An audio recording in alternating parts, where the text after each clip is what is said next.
Kulumedi chikidde abantu bonna bemanyi abamanyifu mu media bakikiridde tegala okwebaza baganda bange bembera nabe Bungereza Edwin Sesange wali wano Uncle Dan Luge Mosh Alim saba ojenga bwenjogera ina kagambo ko wano kamu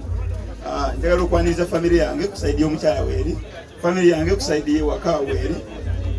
tata wange wali wagenze batanagenda jeko wano mu mulabeko ngenda kwita mbwangu nnyo nenjala okwebaza management ya wano yampisiza bubi nabagambye yesterday midnight ndi ntanyira opate no pate ndekedde under the 15 hours tebade ya naku 2-3 nakikoze kyamangu mujemba labeko kwambagala nnyo na komisiyo ngembe manyi aba media Martin Ndijo na Joelia nina banji media yona weriwa n'ekya bintu bijabira amawuli bankola nabo ndagala okwebaza asisa wange Ivan Namulondo oyo mukubana bemmanyi wakiri bo bampisa ina abana bangi benyambye abamba nkubira tubena kye bakulya ne bobame owawe ekyokulya omwaka guno okujja n'otabawa okudda kubayinza n'okuvuma so nebaza Eva yasigalawo mu mbeera yonna njagala okwebaza ba sponsors baffe aba Abayimbi Properties eyo company yaffe tugula amataka tutunda tuzimba era ekyo kyekigenda okumpaliriza okuba nti omwaka guno maliriza eby'abayimbi mpumulemu emyaka 5 mala okutereeza omulimu gw'okuzimba n'okutunda amataka kubanga nagwo mukulu mpeereza ekimala mu bayimbi guno mwaka mpumudde Facebook yange social medias after December tezijja kuddamu kubaako bintu by'abayimbi abayimbi mbaagala nnyo naddala abayimbi abazze wano John Black Acidic niawe abayimbi mujje kwano abazze wano lwaleero nina akalabo kammwe ngenda bateekamu ssente abayimbi ng'oli muyimbi jangu wano nkoze n'abayimbi bangi mu Uganda omuntu gwe sinakolako naye bali 3 nga bamanyi okuyimba nga bamanyi bali 3 Shiba sinakola naye kubanga akola ne mukwano gwange Jeff saagala bwagazi kubayingirira then waliwo omuntu gwe sinakolako naye ye president waffe sinakola naye kubanga ali busy naye we yajja kunzija mu retirement genkoze olwaleero asobola kunzijayo sinakola na bebe cool lwa politics abo basatu besikoze nabo abayimbi benkoze nabo bangi ovudde ku musala gwe tubawa buli kimu kye tubawa n'ebirala bayimbi bandi bimanyi bibazze ne ba promoters abalala ne babasula ne ku kkubo omwana muwala bamusulako ku kkubo ne musuza for 10 days naye kyewunyisa saafunye message ye neemu kujja kuŋŋamba nti Jose happy birthday ekyo kyanyizizaamu katono naye abayimbi benkoze nabo mwena bempise ne mutajja ne mutapa message kama ababeere ngenda sigala nkola n'abayimbi batono mu nsonyi ngenda boogera ngenda sigala nkola n'omuyimbi gwe bayita Rema Namakula ngenda sigala nkola ne Julian yampadde aka message naneetondera oba tagenda kujja wano abo babiri bonja kufa nabo buli muyimbi yazze wano ajje wano bane ndi ku retirement okuva no December nga 2 ye event gyensemba okukola kubanga nfuuse busy nina okukola ebirala emirimu gyonna gyenteddemu ssente nga sinagimaliriza muganda wange Uncle Dan alagimaliza naye nze nkomye awo nkoze for 10 years nga ndi bayimbi naye nyinyuse ekintu nkigadde ngenza okukiggala nga nze promoter asinga mu Europe ekyo tewaba akiwakanya nsobodde okukolako mu ttake nga nkola n'omwanya omu badde nsambugana w'ettake jangu oko wano nze kulabe nkoze buli nsi yonna ntambudde naye mpuli ekintu kituusiza we nkituusiza ate akati nkakowasa abalala batandikirawo naye nga bwe ŋŋambye njasigalamu nkola n'abo bokka benafunako oluganda kati bulaba mazima manager musajja naggaga ali wanaze obuga bumutawaanya manager wa Rema kati lwaki nstop nga bamujja kukola nabo naye abasigadde bamite munkubira ekintu nkigadde ngenzo okugala ekintu ky'abayimbi nga ndi number 1 mu Europe kubanga buli muyimbi nkozeeko naye ate si ekyo kyokka nze nasooka okukola mu ttake ntambule mu Europe kwegamba ndi mutufu okukikwasa ate abalala then nange ndabire ku famire yange so si mutima mubi nayagadde nzije Uganda nangirire nga bwempumudde ebintu by'abayimbi mbalinako omukwano mungi bakozeemu ssente bagadde bali bagadde balivaayo ne bawogera bye mbakoledde nefo nawe nowumula kati abayimbi abazze wano njagala mujje wano mukulu nkuwadde ennyonyi nga ya Desemba nga 2 jangu oyimbe Moshi wali wano yimujolize bakuwe visa ne wakupa oyimbe oyimbe ku bantu beerana ne kubanga ozze n'obeerawo n'ompagira nga tojja nkola nane uno mwana muto bakage ninga mtamivu itamiro lya labu linzunza obulamu bugwawo atuna bakulabika agenda kuyimba enyimba 3 tonight naye Desemba nga 2 yangu oyimbira abantu beero regents kubanga sagala nnyuke nga bamusi bayimbire John Black mutute eranda n'emirundi 2 naye Desemba bobo ino obudde Desemba jangu oyimbira abantu bo nga mumaliza esho gye ngenda okusembyayo okukola mu bulamu bwange. John Black aliwo yawo simulaba John Black kireva gye abasooka kale kireva gye John Black nkoze naye emirundi 2 mu London nga telwejja tujjuza naye because nsazeewo mpumule kamba buulira abayimbi be Uganda okutegeka ebivulu e Bulaaya is gambling. Ate bw'omala ofuna sente sala nzire sente za properties zino zenkola nzize mbayimbi mpumude naye John Black bakuwe waka permit bakuwe tiketi bakuwe omusaala ojja oyimba enyimba ne bazina 5 osiibule because nkoze nawe emyaka gyonna nze nakuwa ennyonyi esooka bakangeemu katono omusajja ono maani w'amaanyi nnyo. Omusajja yasooka okunnyisa ennyonyi eye UK sigumisa 2 bambi yankonsiima era nzikiriza nkuyimbireyo ku kayimba ke bayita Happy birthday to you, happy birthday to you,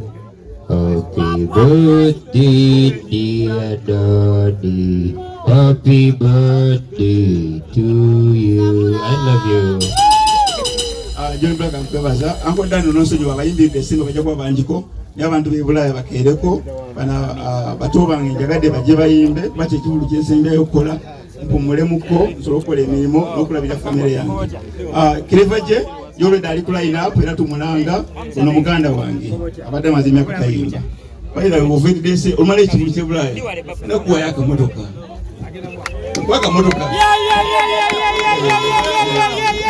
wayimbye eddane bakange batono nnyo Desemba bakulinze ekivulu kyaffe Uncle Dan kumpi kiri sold out. Omwana ono atunze tiketi nnyo bajje nkwagala nnyo ove Desemba ojja kubayo ojja kulwa akamotoka bwe nawe mulamu so wayimbye edda bakangeemu katono nnyo naye nkute Bampalana buwalanyi nze sibawalananga nawe tobawalana banyiiga bunyiizi nze sinyiiganga ate kyo kibanyiiza omukisa mpewo ne bw'okola otya ne guzibirwa kubo eyali ku ziro jobsirika agambye akamotoka njagala Moshi ompeyo omuyimbi we yayimbye anyimbidde kajje wano tanayimba eyajje wano wadde tabadde ku line up yaffe naye zino tusende ono muyimbi waffe nno Moshi ali mu yamulanga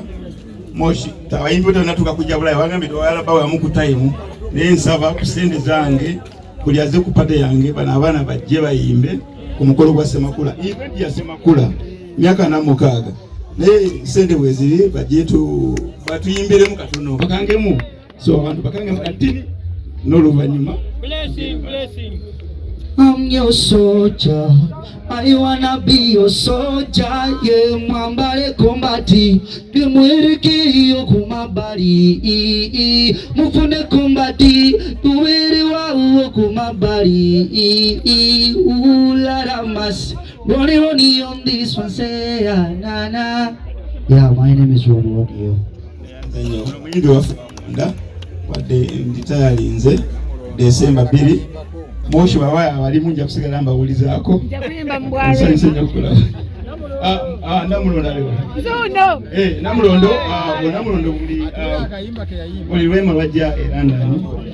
nkola naye kubanga mukwano gwe nnyo ate ono sister wange afaayo okulwanira brandi yaffe so Desemba tugenda kuba naye kusho ya misa Ssemakula babuzo katini nnyo banenga musanso okundaba sokulaba amanya gange babise Evelyn Namulondo nga 2 December ndaba e London Uncle Jose neyanze nnyo sebo neyanze nnyo manager neyanze nnyo nawe okunzikiriza touch me baby touch my body I see you when I touch my body Uncle Jose rema akantu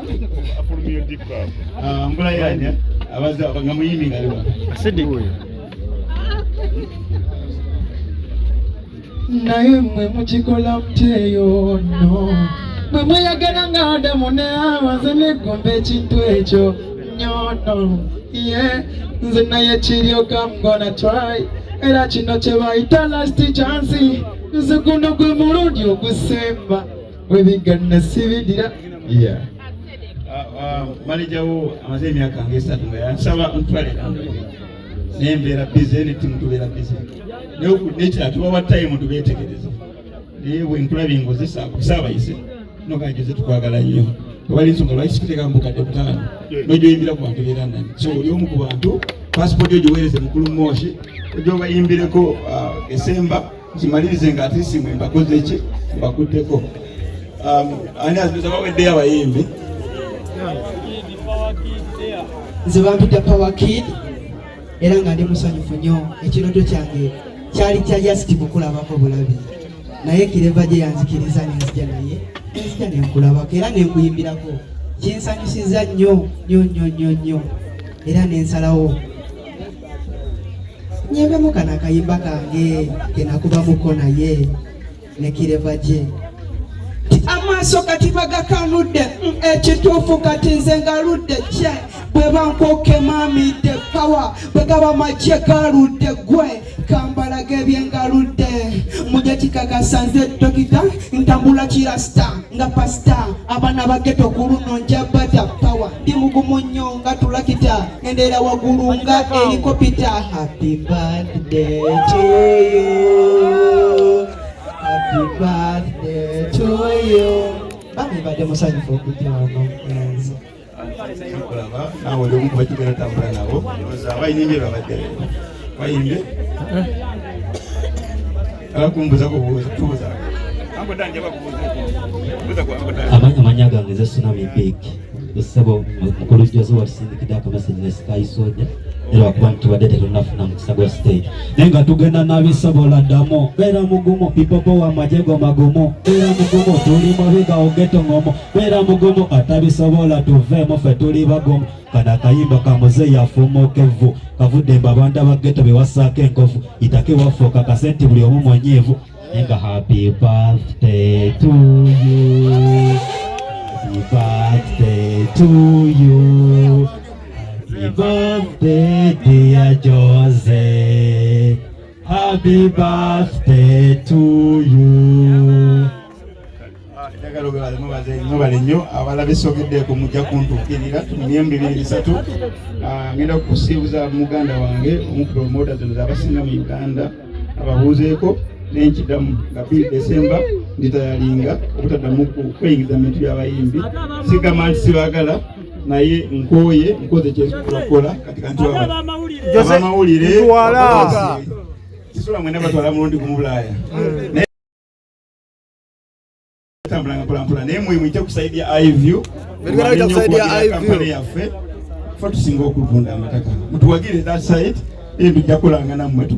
tubateeke ku bapromoters abalala babatambuze Uncle Danny waali wano ye waali ajjabi malanga naye 2 December after 2 December munyambe n'ebinyaga promota mulikendeeze mpite property master